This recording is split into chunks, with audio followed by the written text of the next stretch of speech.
Welcome back to my channel. And for today's vlog, itatry natin yung DIY Brazilian blowout. And ito yung product. So, ito. Since medyo mahal naman talaga yung sa parlor. So, may napanood akong video. So, itatry natin ito. So, mayroon siyang clarifying shampoo number 1. Tapos, Keratin Blowout number 2. And then, last is yung number 3 conditioner na. So, ang first natin itatry ngayon is ibabanlawan ko lang yung buhok ko. Tapos, mag-shampoo lang tayo nito. So, ito muna yung hair ko. Before and after. Before. Para makita natin yung result mamaya after nito. Okay, so let's start. Ayan, tapos nag-shampoo na ako. So, ang next nito is mag-blower muna tayo. Tapos, i-apply na natin yung number 2. Yung Keratin Blowout. Ito.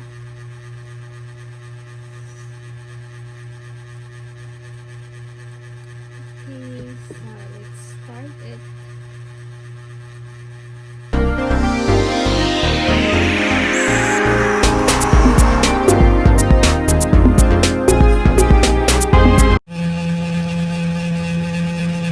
I-apply na namin itong number 2.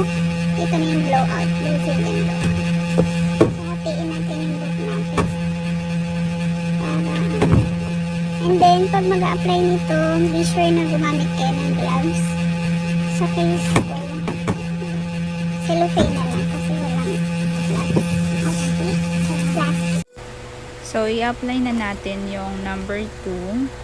So, divide lang natin yung hair natin into 2 or 4, depende sa inyo. Sa akin, nagpatulong lang ako sa kaibigan ko to put, at saka be careful kasi medyo mahapdi siya sa mata.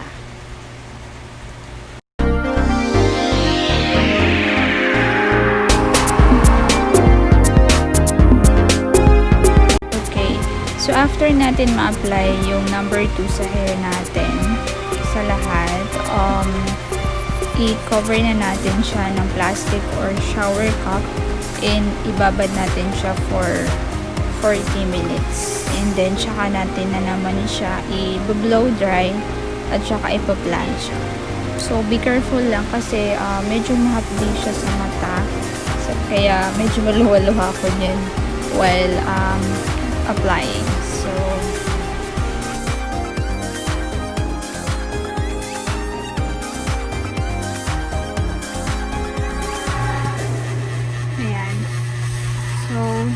after 40 minutes, i-ano na natin siya. I-blow dry na natin siya. Ay, ang sakit talaga sa mata.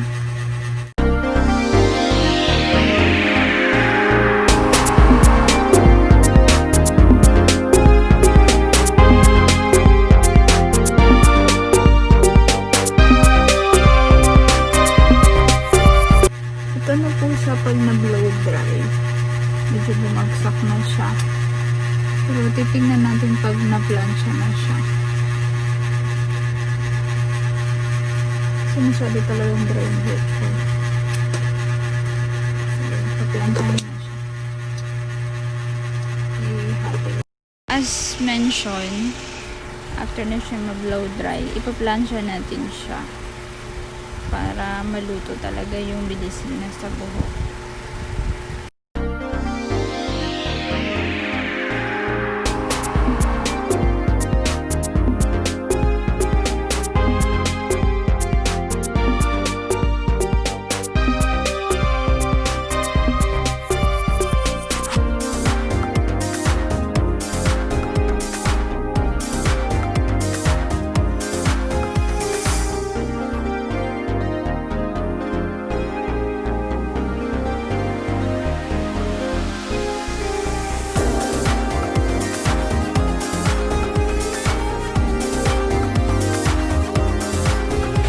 Ito na yung result sa likod after mag-plancha.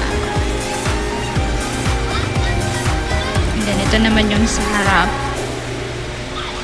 So, naging smooth naman siya. Medyo malagkit siya kasi kailangan pa tong banlawan after 3 days. Tsaka natin i-apply yung number 3 na conditioner. So, stay put lang po tayo para makita natin yung results after 3 days.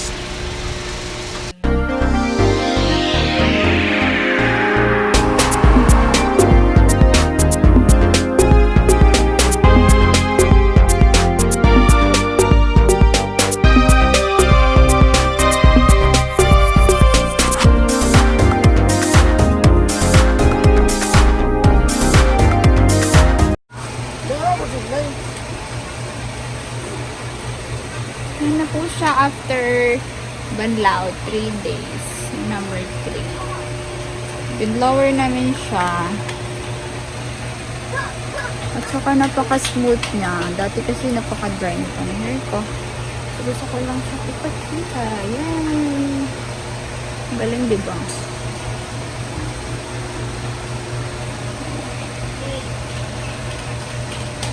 Salamat kung nagustuhan niyo ang aking video. Kindly subscribe and like and share na din. Thank you. Bye!